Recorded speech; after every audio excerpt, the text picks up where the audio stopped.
En amont de la sortie du film Un roman national, nous avons réalisé une série d'entretiens avec des spécialistes de l'extrême droite. Pour ce premier entretien, nous recevons Cécile Alduy, spécialiste en analyse du discours politique. Un roman national sortira sur cette chaîne YouTube le 2 juillet 2025.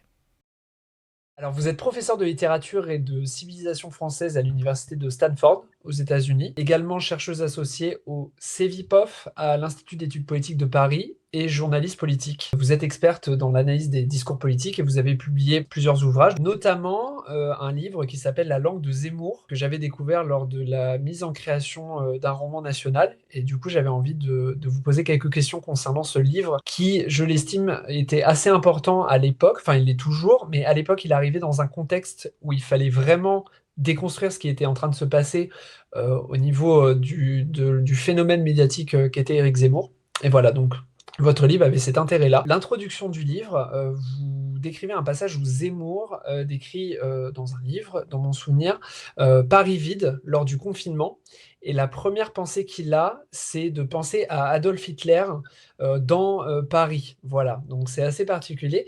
Et vous employez une expression que j'ai trouvée intéressante juste après. Vous dites que Éric Zemmour court-circuite la pensée. Pardon. Est-ce que vous pouvez me préciser ce que vous entendez par là? Oui, alors l'exemple que je prenais, c'est un passage qui m'avait assez choquée et aussi choquée parce qu'il n'avait jamais été relevé par les journalistes, alors qu'il y avait un battage médiatique phénoménal autour d'Éric Zemmour, qui est dans son livre qui retrace ses chroniques au Figaro, en fait. Pendant le premier confinement, donc Paris était vide, et donc il se décrit en train de se promener dans Paris vide. Et la première image qui lui vient donc, c'est de se dire: ah, je suis comme Hitler débarquant dans Paris pendant l'occupation de Paris. Et il imagine, enfin, il superpose le Paris de 2020 avec le Paris de 1940, quoi, en fait. Et c'était tellement choquant comme image que c'est là où m'est venue cette idée d'analyser sa rhétorique sur l'angle de qu'est-ce qui est fait à la pensée. C'est-à-dire que les images qu'il utilise sont très vivaces, très prégnantes et interdisent de penser, court-circuitent la pensée parce qu'en fait, ce qui vient en premier, c'est des émotions. Alors dans ce cas, c'est le choc, voire la terreur. Très souvent, il agite les peurs. Donc un autre de ses livres commence par toute une description de ce qu'il pense être la France, où on sort de chez soi et on risque de se faire tuer, violer, agresser, violenter. Et il écrit assez bien, donc c'est une accumulation de verbes de violence.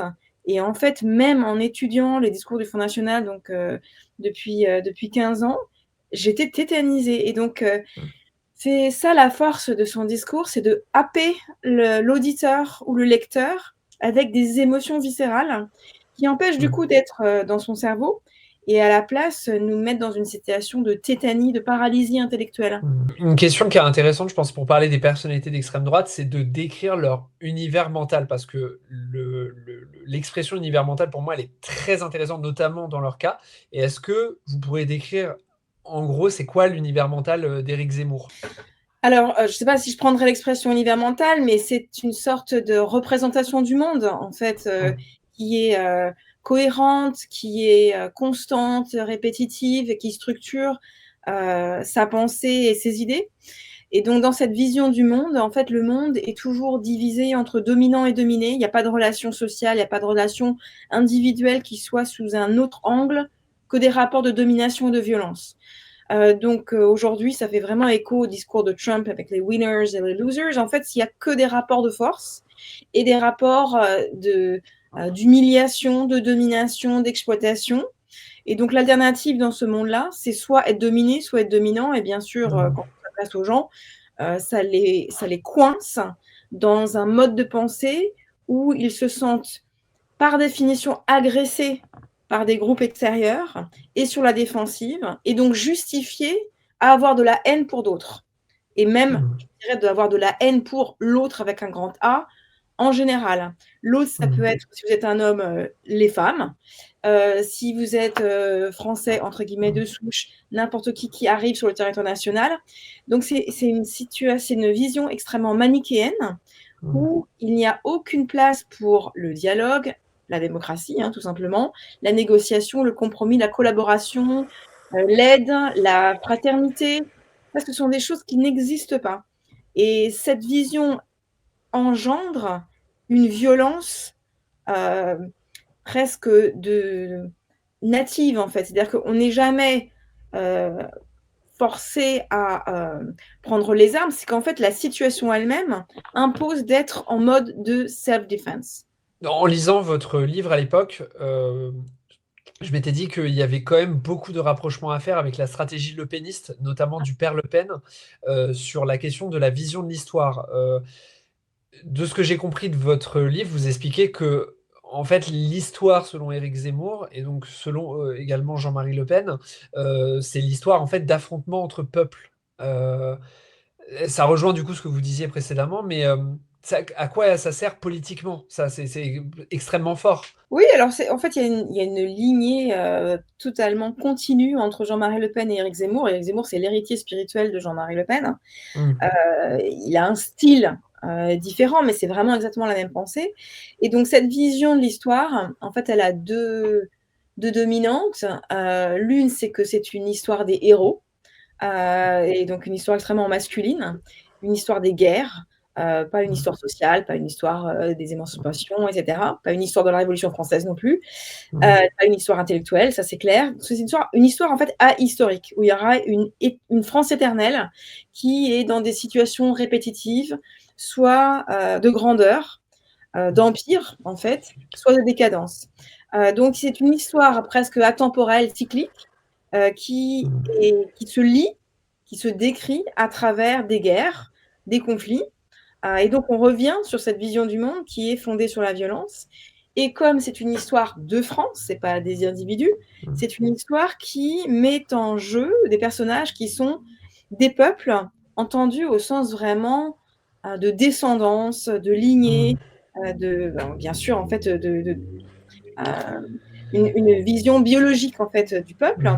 Et les ennemis vont être des civilisations qu'il faut soit dominer, soit risquer d'être dominées par elles. Donc en fait, ça fait écho aussi au thème des guerres de civilisation. Éric Zemmour, lui, va encore plus loin en disant qu'il y a une guerre des races qui se profile. Ce que vous expliquez, c'est que Zemmour, c'est vraiment lui qui va réintroduire vraiment le concept de race, mais de manière, c'est-à-dire que la race était passée à travers la question de la culture, de la nation, à travers la dédiabolisation de Marine Le Pen. Et là, Éric Zemmour va dire, bah, en fait, on enlève tout ça, on revient au concept de race. Et vous dites que ça fabrique une fatigue mentale chez les Françaises et les Français, et je trouve l'expression très intéressante. Voilà, est-ce que vous pouvez en parler? Oui, alors en fait, ce qui est totalement inouï chez Éric Zemmour dans le contexte politique actuel, c'est que le mot race en France est totalement tabou depuis la Deuxième Guerre mondiale. Et donc Jean-Marie Le Pen, lui, se fait taper sur les doigts à chaque fois qu'il utilise le mot, et c'est un repoussoir. Et donc Mm. c'est pour ça que toute la stratégie de diabolisation de Marine Le Pen et de ses alliés, c'était d'éliminer complètement le discours racial, le vocabulaire racial, et se prétendre universaliste. Et donc la notion de race, de différence entre des peuples était mise en discours à travers la notion de culture différente. C'était une sorte d'euphémisme pour ne pas utiliser le mot race. Et Éric Zemmour, ce qu'il fait, c'est que sous l'alibi de citer soit des auteurs, soit des propos apocryphes du général de Gaulle, en fait, il réintroduit ce mot et tout le vocabulaire qui va avec, hein, donc le vocabulaire de la couleur de peau, etc. Et il le fait de manière assez sibylline, c'est-à-dire qu'il l'utilise comme si c'était une évidence, et de façon extrêmement répétée, notamment dans ses textes, pour nous habituer. Et c'est là que vient la fatigue mentale. C'est-à-dire que Mm. Marine Le Pen qui en parle une fois, ça fait un choc, et ça fait un effet presque de piqûre de rappel où on se prémunit, on s'immunise contre ça. Alors que Éric Zemmour, en l'acclimatant constamment, en le présentant comme une évidence, parce que sous prétexte qu'il y a des historiens du 19e siècle qui en ont parlé, bien sûr, le 19e siècle, c'est l'époque de Gobineau, et donc vraiment des théories des races, il le présente avec un sorte de vernis intellectuel, de telle manière que le mot, on s'y habitue, il est dans les médias, il est dans les textes, etc. Donc voilà Mm. le fait mental, en fait, c'est qu'on ne réagit plus à ce type de vocabulaire. Mm. Pour revenir sur, bah, du coup, pour continuer sur la vision biologisante du social, il y a la question de la relation entre les hommes et les femmes qui, chez Zemmour, est très importante. Il est vraiment évidemment d'une misogynie absolue. Il avait écrit un livre au titre provocateur, je crois que c'était Le Premier Sexe. Est-ce que vous pouvez nous en parler un peu de ça? Parce que c'est aussi quelque chose qui structure énormément son discours. Oui, tout à fait. Alors là, c'est un autre livre qui vaut le détour parce que c'est d'une telle misogynie, en fait, Mm. que ça contrevient complètement aux normes sociales d'aujourd'hui, hein, même si ça revient en force, ce discours masculiniste. En fait, c'est le même schéma. C'est-à-dire qu'il y a des dominants, des dominés, des rapports de domination, des rapports de pouvoir qui structurent aussi les sexes et les genres. Enfin, le genre, c'est une expression qui ne reprend pas à son compte parce que Mm. justement, il fonde les identités dans la biologie. Si vous êtes une Mm. femme, vous restez femme, hein, vous êtes née femme et vous n'allez devenir rien d'autre, ça c'est clair. Et surtout, donc il y a une sorte de négation du social, du culturel, de l'éducatif, des constructions sociales à la fois du genre, du gender et des autres catégories sociales. Et il y a une assignation à résidence biologique où en plus il y a une sorte de perversion de toutes les données et des recherches en sciences sociales sur les rapports hommes-femmes historiquement. C'est-à-dire qu'il parle d'une sorte de... En fait, il parle d'une sorte de domination féminine qui reste vraiment plus qu'approuvée, puisque toutes les données qu'on a, statistiques, sociologiques, dans tous les domaines, que ce soit les salaires, donc le domaine économique, du pouvoir, de la relation, de Mm. l'accès aux responsabilités, des charges mentales, des violences sexuelles, etc. Toutes les statistiques nous disent l'inverse. Et lui, il va quand même avancer une sorte de discours contrefactuel où c'est, entre guillemets, selon son expression, les femmes qui l'ont emporté, ce qui justifie, bien sûr, une contre-offensive, Mm. un backlash masculiniste. Pour revenir peut-être sur des questions plus de langage, de rhétorique, je ne sais pas si c'est un terme sur lequel vous travaillez, enfin c'est une catégorie sur laquelle vous travaillez, mais vous parlez à un moment de Charles Maurras, donc, qui est très important qui structure la pensée d'extrême droite, en tout cas française. Vous parlez du fait que Éric Zemmour rend dans son discours sa pensée catégorique, fluide, directe, grâce à une trame épurée, presque irréfutable, grâce à des affirmations pardon, qu'il impose. Oui, alors ça, c'est bien sûr, c'est à la fois la rhétorique et le style, c'est-à-dire que le style a du sens, le style a un effet de sens. Le choix de certaines structures de grammaire, un certain vocabulaire, un certain type de phrase va imposer des effets de langage et des effets de persuasion. Quand vous dites, quand vous écrivez Nous sommes à l'époque de la domination des femmes, ce présent de vérité générale, cette sorte d'affirmation d'une évidence, cet aphorisme a l'apparence d'une vérité et d'une vérité irréfutable. C'est le présent de vérité générale. Quand il utilise aussi des fausses maximes, mais de sortes de maximes ou d'aphorismes du type les lois de la politique sont que le biologique l'emporte toujours sur le culturel, on a l'impression que c'est une loi scientifique, parce que ça prend la forme d'une loi scientifique. Et donc, cet effet rhétorique d'un style très catégorique, affirmatif, qui n'explore jamais le doute, jamais la nuance, mais affirme des choses extrêmement tranchées et avec un aplomb démesuré, même pour dire des contre-vérités historiques, ça a un effet de persuasion parce qu'il n'y a presque pas de brèche pour insinuer un doute ou une contestation. En fait, c'est un discours totalement monolithique, c'est un bloc qui ne laisse la place à aucun dialogue et aucune dialectique finalement, aucune remise en cause. Il y a quelque chose que vous en aviez un peu parlé précédemment, qui est très important chez Éric Zemmour, ce sont les grandes figures de l'histoire. Et peut-être qu'on peut dire que en fait, Zemmour se considère lui-même comme étant une grande figure. Il tente, j'ai l'impression, de réinstaurer cette question de l'homme providentiel, cette espèce d'élu qui va guider le petit peuple. Je parle peut-être comme dans son esprit. Est-ce que vous pouvez aussi en parler? Oui, alors déjà cette idée d'un homme providentiel, c'est le bonapartisme, hein, donc c'est très structurant du mouvement d'extrême droite français depuis la fin du 19e, qui est exactement la période où ce courant est émergé, avec des figures comme le général Boulanger qui essaie de faire une sorte de révolution, de contre-révolution à la fin du 19e siècle, le bonapartisme de Napoléon III, puis les figures providentielle comme, bien sûr, Pétain, tout simplement. Et cette idée, donc, il y a un sorte de leader qui va incarner la France et sauver la France, le sauveur. Et ça, c'est une idée complètement antidémocratique quand on réfléchit 2 secondes, parce que ça suppose l'adhésion totale à une seule figure. Une autre manière de le dire, c'est un peuple, un Führer, un peuple, un leader. C'est exactement la même maxime que les fascismes. C'est-à-dire qu'il y a une figure de chef qui va décider à la fois à la place et au nom du peuple et s'auto-investir de cette mission de représenter le peuple en faisant fi des autres formes de représentation que sont l'élection, par exemple, enfin le b.a-ba de la démocratie quand même. Et donc cette idée de la figure charismatique et providentielle, c'était très, très, très présent aussi chez Jean-Marie Le Pen. Et Éric Zemmour a mis en scène ça dans son clip de campagne qui annonçait sa candidature, où il s'était mis devant un micro à la manière de Radio Londres de Charles de Gaulle, avec toute une sorte de clip avec des morceaux de toutes les figures historiques depuis Jeanne d'Arc, les rois de France, Napoléon, etc. Donc, c'est exactement ça.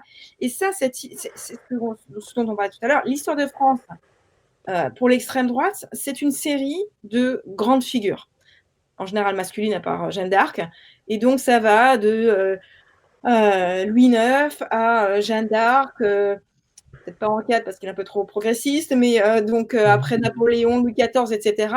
Et c'est cette idée d'une sorte de grandeur de la France incarnée par des figures charismatiques et héroïques qui abolit complètement toutes les tensions de la société française, les rapports, pour le coup, réels de domination entre soit les castes dans l'Ancien Régime, soit les classes sociales, qui éliminent complètement les facteurs historiques que sont l'économie, l'industrialisation, la démographie, etc. Et donc, dans cette vision, finalement, bien sûr, elle est aussi portée par un système politique qui est la Ve République, qui aime à favoriser cette soi-disant rencontre entre un peuple et un leader et personnalise énormément la politique. Mais bien sûr, après, on voit le résultat, l'élection présidentielle, 6%, il n'y avait pas trop cette rencontre entre un peuple et un leader. Mais c'est toujours cette même trame, en fait. Éric Zemmour, il n'invente rien. C'est aussi un truc, à mon avis, qui a été totalement loupé par les journalistes. Certains journalistes qui sont pourtant pas du tout de son camp, qui l'ont qualifié d'intellectuel, quelqu'un qui avait du style, etc. En fait, c'est quelqu'un qui copie essentiellement et qui reproduit, répète des choses qui ont été structurantes dans la pensée de l'extrême droite depuis la fin du 19e siècle. Maintenant, on est en 2025, Éric Zemmour reste un tout petit peu sur le devant de la scène, mais sans parler du champ politique français et sans parler du champ précis, le sous-champ de l'extrême droite, qu'est-ce que vous pensez qu'il a... Je vous l'avais pas... Les questions étaient préparées, je précise. Celle-ci, je vous la pose un peu sur le tas. Qu'est-ce que vous pensez qu'il a permis, Éric Zemmour, aujourd'hui dans le champ politico-médiatique? Est-ce qu'il y a eu des changements de votre vision à vous dans le champ politico-médiatique français? Alors, la première chose qu'il a fait, c'est qu'il a encore plus dédiabolisé le Rassemblement national, parce qu'en comparaison avec toutes ces outrances sur le ministère de la remigration, toutes ces propos vraiment abjects sur le handicap, etc. Par contraste, le Rassemblement national de Marine Le Pen et Jordan Bardella est apparu comme un petit parti de père de famille, bon enfant, extrêmement respectueux des gens, extrêmement universaliste. Donc ça, c'est la première chose, c'est la dédiabolisation par l'extérieur, avec donc une frange extrême beaucoup plus virulente, représentée par Zemmour, qui donne l'impression que le Rassemblement national est mainstream, en fait. Donc ça, c'est la première chose. En fait, c'est fondamental parce qu'on voit bien que les résultats, en fait, du Rassemblement national ont en fait explosé après la présence d'Éric Zemmour dans le champ politique et pas seulement médiatique. Ce que cela fait aussi, c'est que ça a donné en fait une sorte de validité, pseudo-validité ou légitimité intellectuelle à des médias très marqués idéologiquement, qui sont, pour aller vite, quand même ceux du groupe Vincent Bolloré, donc de CNews, au Nouveau Journal du Dimanche, à Europe 1, etc., où le discours d'Éric Zemmour, sa matrice en fait idéologique, devient une sorte de discours commun, de lieu commun, qui peut être ressassé avec une pseudo-légitimité intellectuelle et politique. Donc c'est l'autre chose, c'est une sorte de banalisation d'un discours qui est pourtant extrêmement violent. Du coup, pour terminer cet entretien, vous terminez, c'est dans les dernières pages de votre ouvrage, vous parlez d'un discours. Éric Zemmour dit, alors cette phrase, donc c'est page 49, je pense pouvoir inoculer au peuple français, pardon, ma volonté. Et vous parlez en fait du thème de la guerre civile interethnique, qui est aujourd'hui, alors depuis 2022, c'est devenu une problématique qui est quand même devenue, selon moi, sacrément inquiétante, d'un point de vue, de tous les points de vue, tout simplement. Et Zemmour a été un vrai catalyseur, c'est peut-être beaucoup, mais durant la présidentielle, peut-être en tout cas, je vais le dire, un catalyseur de ce discours-là, de cet encouragement-là. Il y a une binarisation, vous dites, il souhaite en tout cas une binarisation du peuple français entre, en gros, d'un côté les immigrés, donc on va inclure les Arabes, les Noirs, les musulmans, etc. On les met tous dans le même panier, et de l'autre côté, les Français, les vrais Français. Et le but, c'est de créer une confrontation entre les deux. Ce qui s'est passé avec cette candidature, c'est que ça donnait une exposition médiatique au discours de Zemmour bien supérieure à ce qu'il avait avant, alors qu'il avait déjà à la fois des chroniques sur Europe 1, dans le Figaro, bien sûr CNews, etc. Mais c'était un public quand même de convaincus. Là, avec le jeu de la présidentielle où il faut donner le même temps de parole à tout le monde, en fait, des médias totalement traditionnels, même les médias publics, ont été obligés en fait de faire une part significative de leur couverture médiatique à un parti vraiment extrémiste, extrêmement violent, qui met en scène, comme explication de la société française, cette idée qu'il y a une guerre carrément de colonisation, de contre-colonisation, il dit, entre des populations arrivées plus tard et les vrais Français. Donc, cette idée même de colonisation, avec toutes les peurs que ça peut susciter, l'aura extrêmement violente qui est associée à ce mot, ne peut que créer des divisions où des gens qui sont aussi français que vous et moi, mais qui n'ont pas la même couleur de peau, vont être visiblement désignés comme l'ennemi et perçus comme tels. Et dans ces discours, dans ces meetings, c'est l'autre particularité d'une campagne présidentielle par rapport à simplement être quelqu'un qui parle à la radio, c'est qu'il faut galvaniser les foules, il faut galvaniser les militants, il faut mobiliser. Et donc, il a absolument essayé d'insuffler dans ces meetings cette idée qu'il y avait une guerre qui venait et qu'il fallait se réarmer. Et il a vraiment eu des paroles extrêmement explicites où il demandait à ses militants de se préparer au combat. C'est quelque chose qui date d'il y a très longtemps, peut-être même avec le GRES, le groupement du GRES, le Club de l'Horloge, c'est des groupes de pensée qui ont permis justement d'installer ces discours extrêmes, et l'identitarisme qui était là avant Zemmour a permis de préparer le terrain à d'un coup, dans l'espace public, on entend ce discours-là de la part d'un type qui est écouté par des millions de Français. C'était hallucinant à l'époque, donc je comprends pourquoi vous avez fait votre ouvrage, du coup, pour déconstruire tout ça. Et merci beaucoup du coup pour le travail que vous avez mené. Je recommande aux personnes qui ont du coup regardé cet entretien votre livre La langue de Zemmour. Voilà, vous pouvez tout retrouver en description. Il y a toute la bibliographie. Et voilà, merci beaucoup pour votre temps. Et voilà, merci. Merci infiniment.